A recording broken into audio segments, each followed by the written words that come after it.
They called it the final planet, Karnath, a graveyard world, a place erased from star maps and spoken of only in warnings. No civilization survived longer than a few hours. No rescue fleet ever returned intact. Winds strong enough to peel armor from ships screamed across its surface. The ground split open without warning, swallowing entire cities as if they had never existed. And the rain. The rain dissolved flesh where it fell. The Galactic Council made its judgment quickly. Uninhabitable, abandoned, forbidden, and for every species in the galaxy, that was the end of the story. For everyone.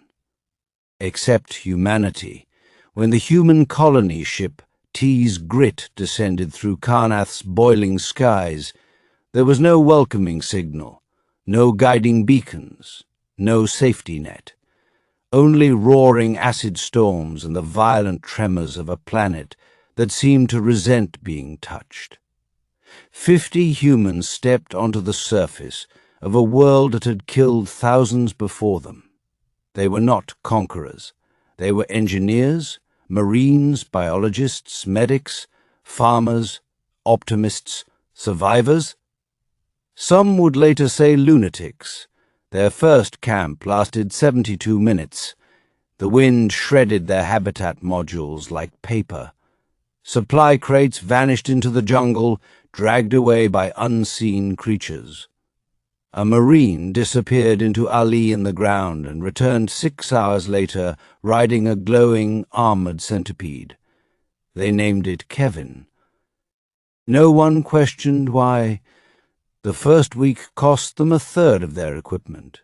Medbots corroded into useless scrap under the acidic rain. Solar panels shorted out. Half their food stores turned toxic within days. Any other species would have fled. Humans adapted. They weren't shaped by paradise. They were forged by storms, starvation, and fire. Their entire history was a long refusal to go extinct, so they learned. Fast, they built rainproof shelters from layered alloys and native resin. They tapped thermal vents for power. They cultivated protein from local fungal growths. They crafted acid-resistant armor from the shells of native beasts that had already mastered survival. When the acid winds howled again, the humans stood their ground, and some of them smiled. But Karnath was more than deadly. It was watching. Survey drones lost in the jungle returned weeks later altered, their metal frames bent as if they had grown rather than corroded. The forests moved in patterns, symmetrical, deliberate, intelligent. A biologist named Ava noticed something unsettling. Every disaster followed a rhythm.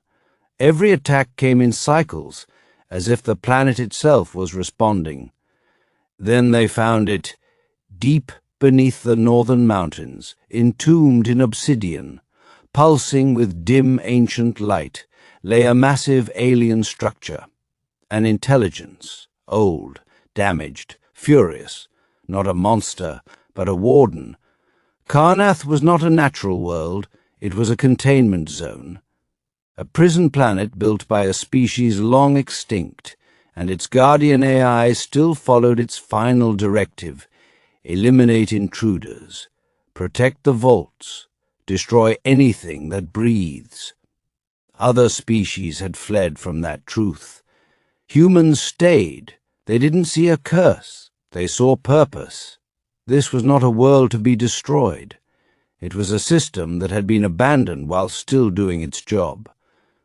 A machine wounded and left alone for millennia. So the humans did what humans do best. They fixed it.